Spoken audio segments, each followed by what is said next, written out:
to Startuprad.io, your podcast and YouTube blog covering the German startup scene with news, interviews, and live events. Hello and welcome everybody. This is Joe from Startuprad.io, your startup podcast, YouTube blog and internet radio station from Germany, bringing you this month in German, Swiss and Austrian startups, January 2025. Happy New Year, Chris. Yeah, Happy New Year. 1 month down, 11th to go. Actually, that's last time I will say this. This year, we are in 2025 now, and yep, the news are just in time for the Chinese New Year. 新年好, Happy New Year of the Snake. Welcome to our regular startup news from the startup and tech entrepreneurship scene in Germany, Austria, and Switzerland. Our startups news are recorded with Chris in New York City. Hello. And me in Frankfurt. Today's news cut is January 27th, 2025. As always, all news not included will be in our next news wrap up. We needed to cut our news seriously so you can have a brief news overview. This time we sifted through thousands of posts. Note, our hubs section is gone. We provide a location with each news piece. And Chris, you take over the highlights. The startup system across Germany, Switzerland, and Austria continues to evolve as we realize every issue and in every broadcast. So we also see in early 2025 that opportunities and challenges still are kind of in balance. So we see, what are we talking about in terms of the highlights this month? Notably, Berlin's Solaris has lost its unicorn status amid valuation woes. A reminder how volatile the fintech sector can be. Similarly, the air mobility pioneer Volocopter, we've talked about them quite a lot in recent wrap-ups, has filed for insolvency. Major setback for the urban air taxi dream that at least I, and you also a little bit, used to mock from time to time anyway, probably. And but also we see that competitor Lydium faces delays in their asset transfers. So there's also doubts there on the viability of the whole emerging market because these are two of the biggest companies there. On the brighter side, though, Switzerland has added a new unicorn to its roster. Zurich-based Signum Bank, a leader in blockchain banking, reached unicorn status after a 58 million funding round. This highlights the increasing momentum in the digital assets and fintech sectors, of course. And meanwhile, we see that the green tech sector across the DACH region, so DACH is the German word Deutschland, Österreich, Schweiz for GSA, Germany, Switzerland, Austria, has made significant strides with 1.2 billion euros in funding announced. Munich-based Green Flexibility is one of the companies there and secured 400 million euros for their battery storage solutions. Dresden Sunfire raised 200 million euros to advance hydrogen technology, and Berlin's Bees and Bears closed a 500 million euro round to expand renewable energy financing. All these investments underscore the region's leadership in driving sustainable innovation.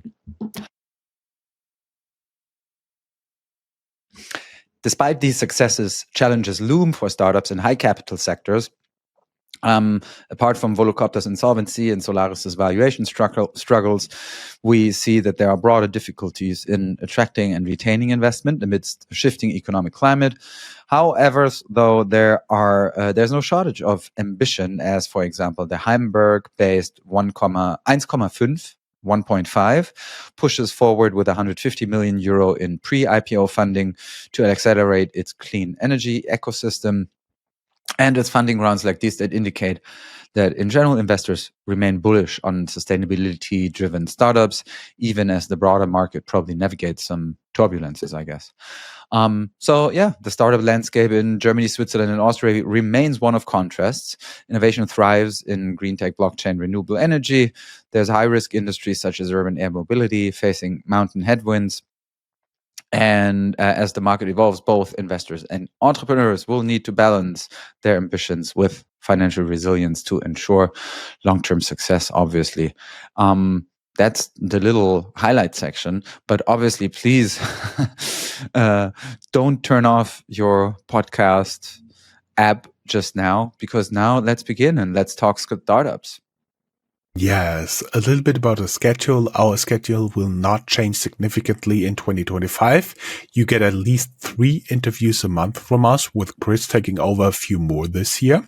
We'll wrap up the news at the end of each month. Usually the episode will go live on the last Thursday of the month. We take a news break in July and August and come back with our summer startup news wrap up on Labor Day. Maybe in Hawaiian shirts again. We are not sure yet if we post weekly or every other week in July and August. You can get all our content directly to your inbox on startupradio.substack.com, and you can find all our other channels on Linktree, linktr.ee/startupradio. Chris, you promised a little bit more about the top news here, right? Yeah, so let's look a bit more in depth at what I already hinted at. Let's start with Solaris, Berlin-based company, fintech company, which has secured significant funding to continue its operations, even though they also facing challenges with its valuation. As a provider of embedded finance solutions, Solaris powers services such as digital banking, lending, payment system for its partners. And partners include startups, established financial institutions, so it's a real broad company. Fresh funding now comes at a critical juncture for them because they experience valuation pressures, and which basically highlight broader concerns in the fintech sector, particularly in a tightening capital market. So German press reports that SoftBank International, SBI, is going to invest 150 million euros in this round and become the majority stakeholder, actually. So Solaris has been lauded in the past for a banking as a service model, but now they also see that they have to navigate increased competition, regulatory scrutiny in this year. And a lot of analysts say that the new capital now will be used to primarily focus on scaling the technological infrastructure and compliance frameworks, making sure that they still experience robust growth amidst the market uncertainties. The company, as companies do, has expressed optimism, pointing to a strong client portfolio and consistent revenue streams. However, big question remains whether they are able to maintain a competitive edge in a market increasingly dominated by even larger players. And so we will see whether Solaris can also probably become a harbinger, an example for similar companies which aim to scale sustainably. And more about this can be read, for example, in Handelsblatt, in a German report. And Solaris in and of itself, I think I said it, is based in Berlin. Moving on to 1,5. 1,5. I don't know. Like this would be interesting what their English title is, but 1,5 just means 1.5. They are based in Hamburg and are one of the leaders in clean energy solutions. They've also secured 150 million euros in funding ahead of a planned IPO. This funding round solidifies their position as one of Europe's most promising green tech unicorns. So the general valuation is above 1 billion. The company focuses on integrating renewable energy systems such as solar panels, energy storage, electric vehicle charging into residential and commercial infrastructure in order to create a seamless and sustainable ecosystem. They are willing to use the money to expand their presence in European markets, invest in innovative technologies to enhance energy efficiency.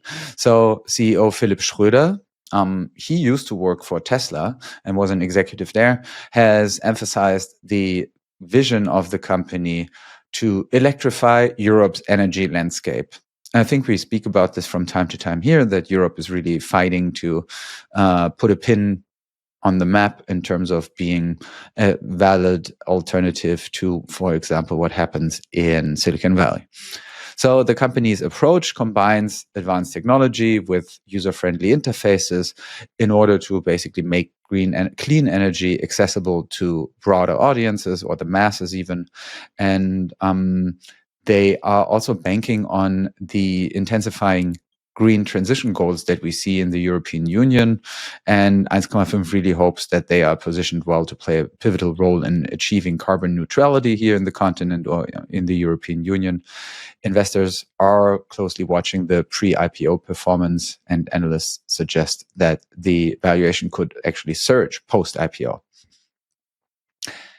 Worse news come from, I already said it in the highlight section, from Volocopter, once hailed as probably like the pioneer in air mobility, because that company now has filed for insolvency, marking a really sobering turn for the Bruchsal-based startup, but also for the whole industry as a whole. Because Volocopter, known for its revolutionary air taxis designed for urban environments, really struggled with mounting financial challenges. They had really high operational costs, slower than expected market adoption, because, I mean, as you can tell, the flying helicopters are not around yet. And so the insolvency really raises general questions about the viability of the whole sector, especially amid regulatory hurdles and really lukewarm investor confidence. So, from what we hear on background, we see that industry experts believe that the concept might have some potential, but there are still really, really big technological and infrastructure challenges that remain unresolved. The company's leadership has expressed hope that they could probably restructure and therefore pave a way forward for a renewed focus on its core mission. But also competitors like Joby Aviation and Lilium continue to push forward, signaling a still active market. So we will see whether Volocopter is more than just like a cautionary tale for startups in one of the emerging industries. And they are based in Bruchsal. I think it's in southwestern Germany. Yes, not too far away from us here. Yeah. Green Flexibility, though, on the other hand, it's a Munich-based company, has raised 400 million euros to scale battery storage solutions. The funding, led by Partners Group, aims in this case to accelerate the deployment of large-scale storage systems critical for balancing renewable energy grids. These systems, as you may know, play a pivotal role in ensuring the stability and efficiency of energy grids that rely on solar and wind power. Green Flexibility plans to expand their footprint in Europe by building more advanced storage facilities in key markets. Their CEO, Markus Lang, has highlighted the importance of this investment in addressing Europe's energy challenges amid an increasing adoption of renewables. As you may know, the war in the Ukraine has been a huge issue here in European energy markets, and I think has been also a really great push for renewable energies here. Battery storage being one of the essential infrastructure elements of this, and essential for overcoming the intermittency issues associated with green energy. And Green Flexibility's offering, which is like a modular, scalable system, really try to meet these demands in that market. So this funding round positions the company as a leader in the energy transition movement, and analysts predict further growth as renewable energy integration intensifies. 3 more to go. Good Lord.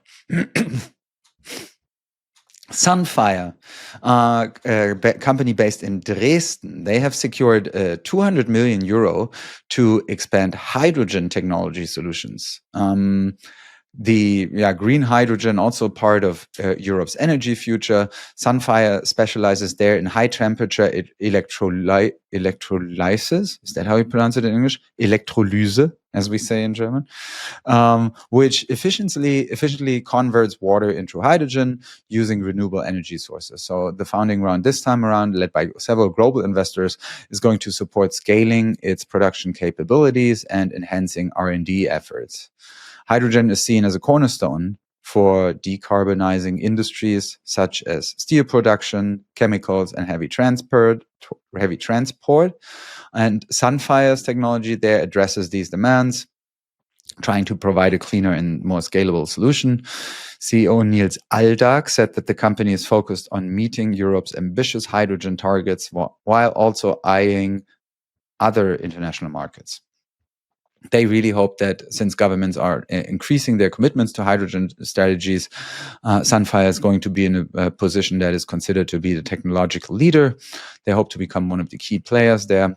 And one of the few success stories of new companies and with a startup culture happening in Eastern Germany, since they're based in Dresden. Berlin-based Bees and Bears has secured 500 million euro for renewable energy financing across Europe. It's a fintech that focuses on providing credit solutions for renewable energy projects so that businesses and households can adopt solar panels, wind turbines, other sustainable technologies. It's a funding that for them marks a significant milestone to expand its platform's reach, facilitate investments in over 25,000 renewable energy projects across Germany and beyond. CEO Anne Lehmann noted that the company's mission aligns with the EU's Green Deal objectives, again, going back to be carbon neutral and making financing for sustainability more accessible. Bees and Bears also hinted at integrating AI to optimize credit allocation and risk management.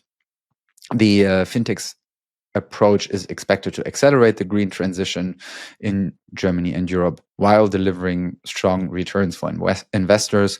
So a company that is really interesting on several fronts here, because they seem to be not only an interesting fintech company, but also one that is working for a specific sector that has good chances to prosper.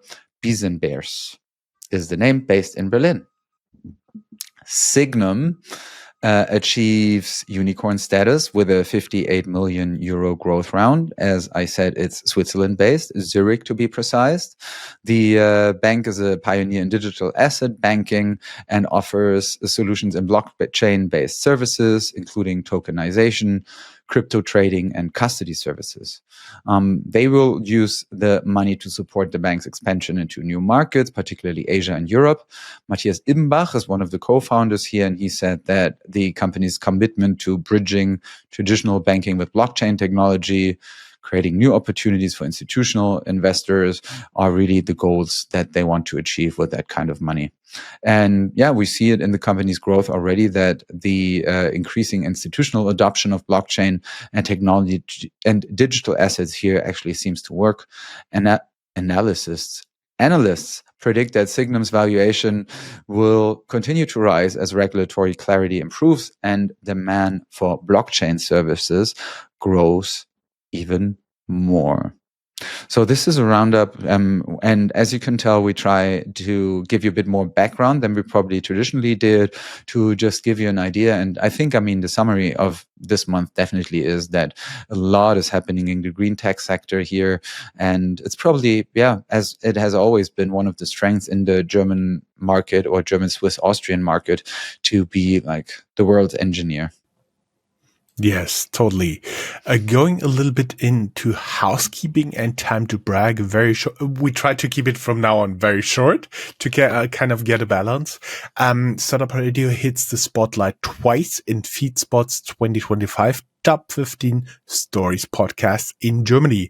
We are mentioned there twice as Startuprad.io and Women Who Rock GSA. You can learn more on our LinkedIn post as well as on FeedSpot itself. If you're interested in working with us, just send us an email at ads@startuprad.io, and you can follow us on our link tree. We will be back after a tiny ad break. Chris, I think I'll hand now over after my very extensive part for the ecosystem here. What do you think? Yes, let me rattle it down. So we start ecosystem news, meaning this is everything that affects the startup ecosystem. We start with the world news. Where we see a report in Handelsblatt, from chatbots to healthcare, AI startups are seizing opportunities in a booming $180 billion market. Question is the next unicorn among them? Of course it is. So AI startups, one of the big stories. You can read more about that in the ecosystem news there.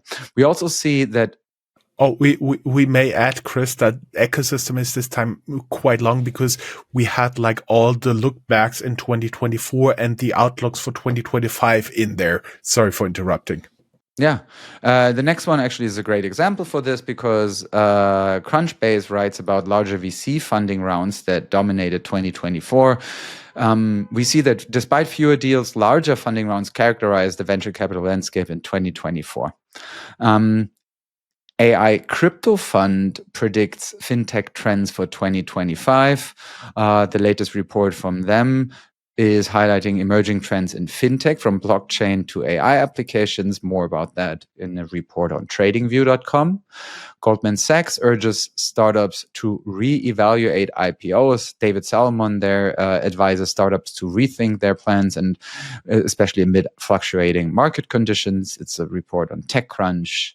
The same goes for the venture capitalists who increasingly target AI startups with transformative potential across enterprise and consumer applications. So that is the lookout which kind of AI startups are going to dominate the VC focus in 2025.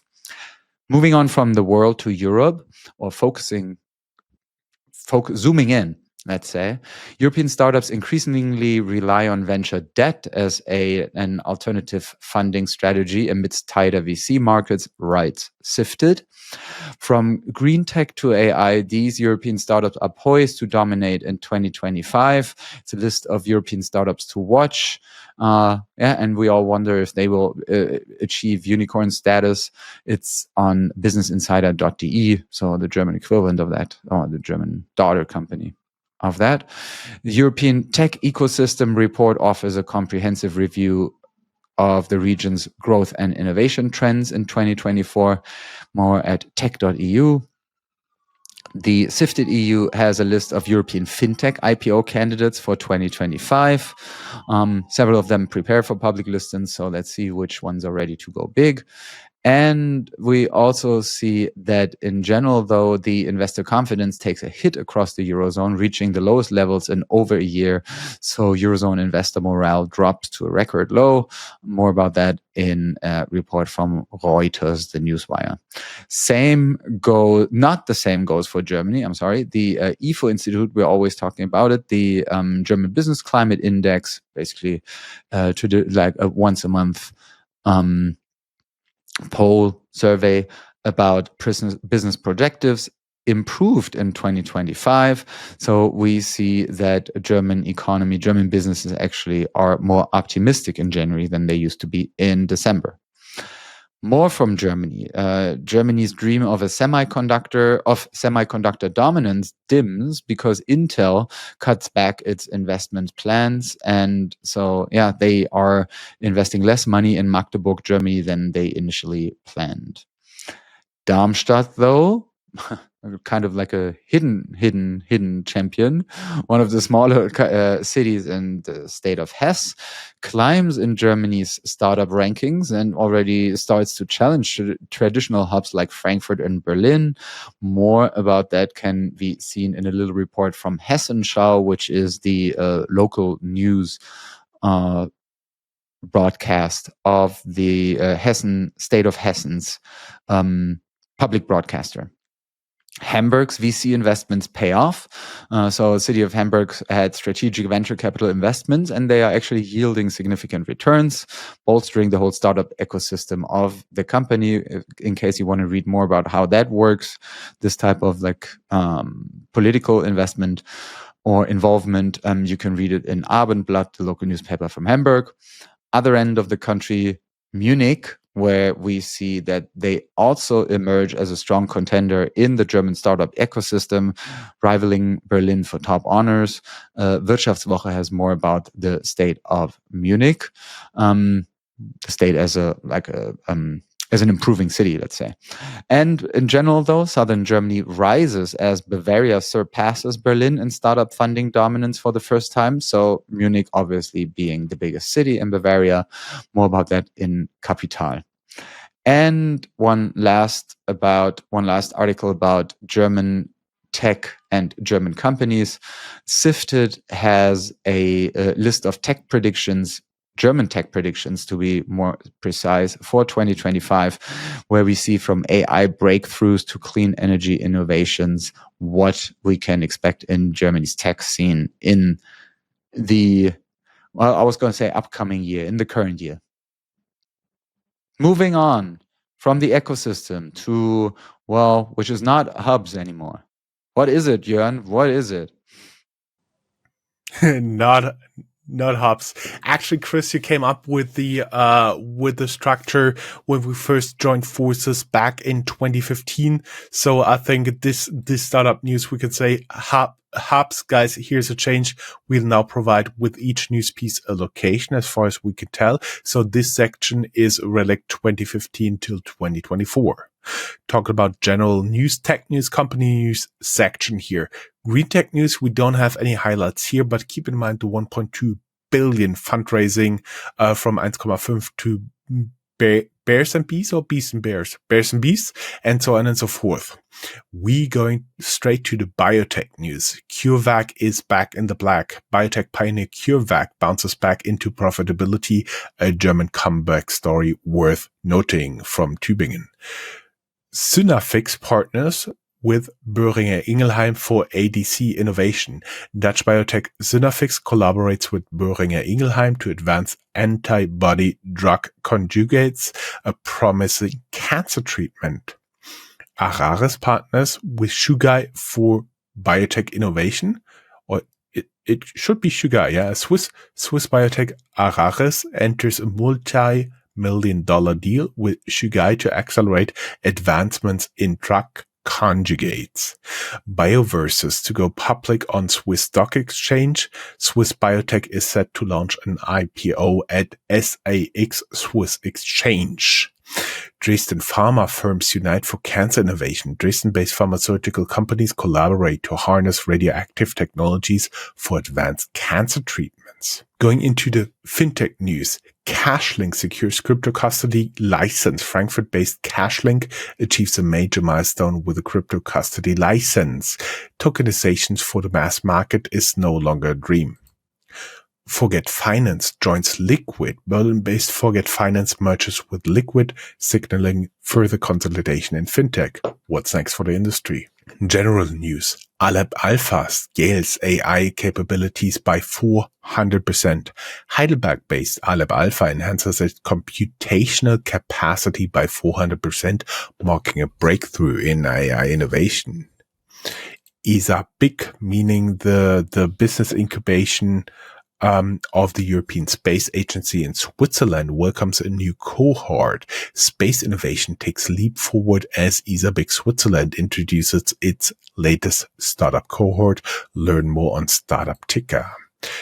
TUM launches battery startup incubator. The Technical University Munich, TUM, launches a specialized incubator for battery innovation, empowering clean energy startups. We have been talking about the company before. Helsing, a defense tech company from Germany, launches mass-produced AI drones. They are unveiling AI-powered killer drones in mass production. Lilium faces delays in financial struggles. Munich-based air mobility Lilium experiences further delays in asset transfer, complicating recovery efforts, as we talked before in the introduction. And Zalando makes a bold move to acquire About You. Berlin's Zalando shakes up the e-commerce space with a proposal to acquire rival platform About You. We don't have anything in Schumpeter's schöpferische Zerstörung, but for the very simple reason that the news are already pretty long. Chris, I hand over to the high news to fundraisings. Yes, just a couple of highlights here because, as you can tell, there's a plethora of good news already. So here we just want to highlight a couple of funding rounds that in general show you how resilient the whole startup scene is.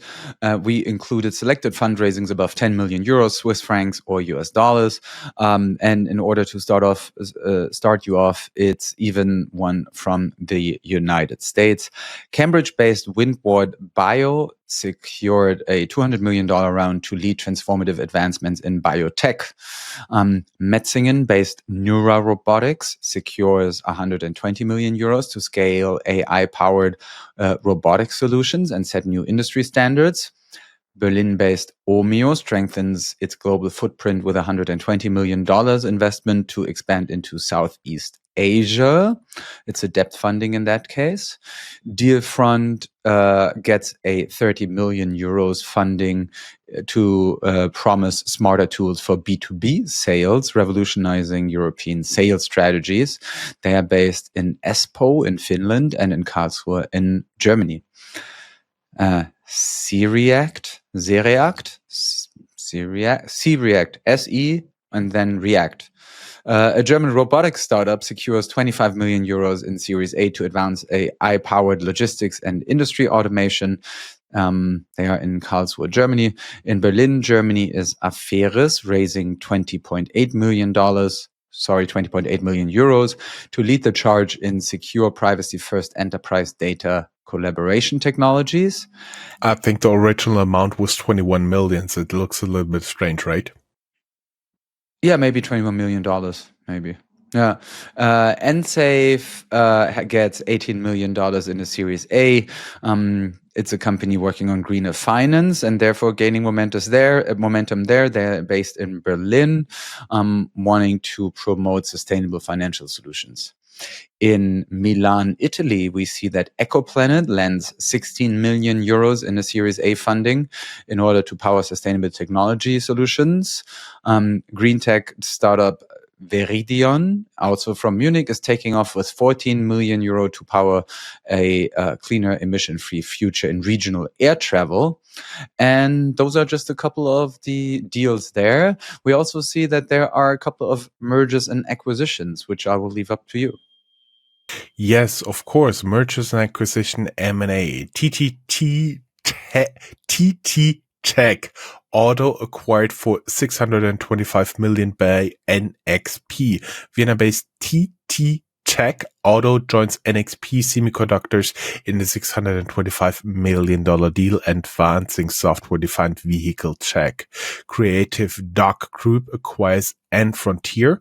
Creative DACH Group expands its hardware innovation by acquiring Berlin-based NFrontier. Sona acquires TiteLift to secure open source software. Sona acquisition of TiteLift strengthens security in enterprise software, mitigating open source risks. Germany's Glykotopie celebrates multi-million exit. Berlin-based Glykotopie achieves a significant exit, showcasing the region's strength in life science. Whew, that's the news, Chris. That was a lot. One day we will just do us pronouncing the names wrongly. That's a quite good idea. Glysotopy in Berlin. So this is this. That's it for the beginning of the year. I think overall, more good news than bad news. A lot of money in the market. And we just say thanks for listening, I guess. Totally my pleasure. Hope to have you back soon. And Chris, you next month. And yes, definitely. And please say again, Happy New Year in Chinese. That sounded so professional. 新年好. Exactly. Have a good day. Bye-bye. Bye.